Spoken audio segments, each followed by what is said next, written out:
Olá, pessoal! Bem-vindos a mais uma análise nossa sobre direito tributário constitucional. Hoje a gente vai mergulhar de cabeça num conceito que é fascinante, as imunidades tributárias. É super comum, a gente pensar nelas como simples descontos que o governo dá, mas a realidade jurídica é bem mais profunda que isso.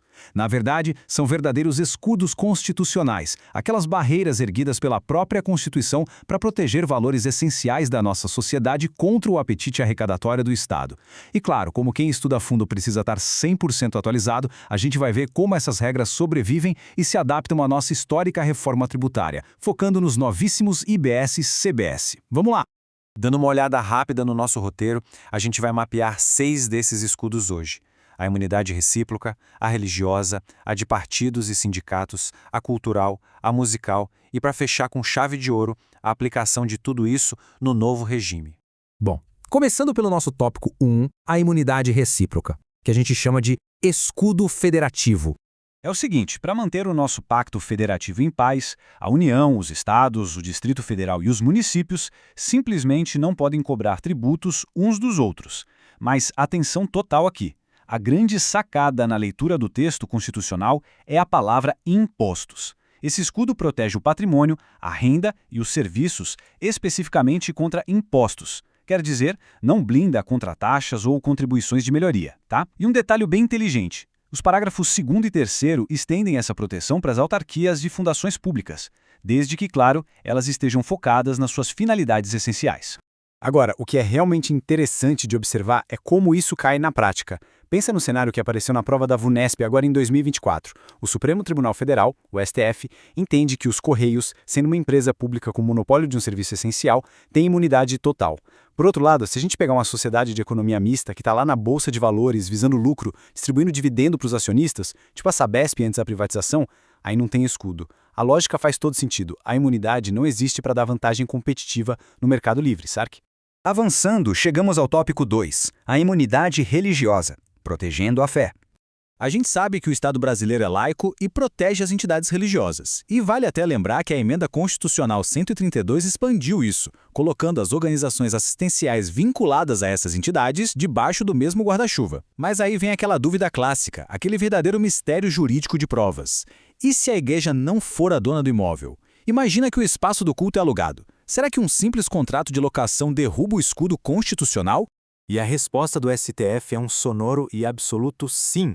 Está protegido. A jurisprudência bate na tecla de que a imunidade protege a atividade religiosa em si e o financiamento dela, não apenas os tijolos do prédio. Então, se a igreja aluga um salão para fazer os cultos, não tem que pagar o IPTU. E o inverso também vale. Se a igreja é dona de um imóvel e aluga ele para uma padaria, por exemplo, mas pega todo o dinheiro desse aluguel e investe de volta na instituição, o escudo da imunidade continua firmão lá. Partindo para o nosso terceiro bloco, partidos, sindicatos e entidades, democracia, trabalho e educação. Essa parte do texto protege os pilares da nossa sociedade civil.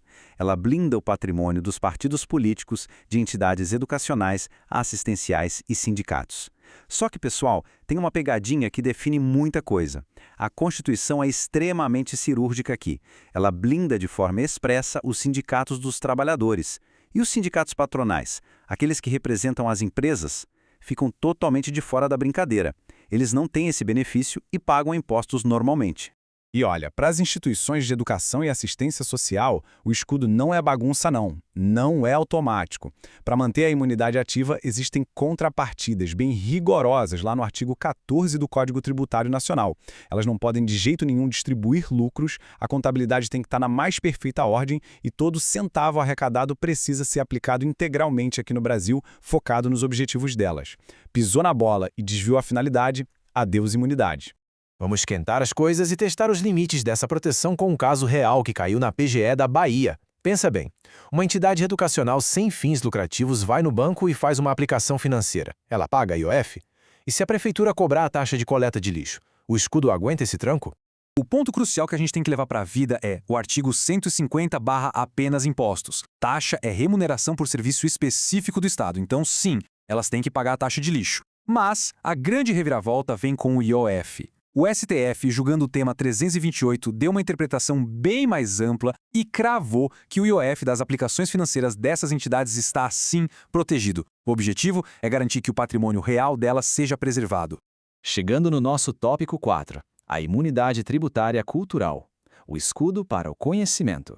Esse escudo nasceu para garantir a livre circulação de ideias e o acesso à educação, proibindo impostos sobre livros, jornais e o papel para impressão deles. Isso mostra de forma genial como o direito corre atrás da tecnologia. O STF atualizou o entendimento e disse, olha, a imunidade vale para o papel físico, mas também para os e-readers, aqueles aparelhos feitos só para leitura, tipo o Kindle. Agora, as máquinas industriais da gráfica ou um tablet genérico cheio de aplicativos e jogos, esses não são imunes. A proteção vai para o suporte físico da ideia e não para a máquina que fabrica o suporte, entende?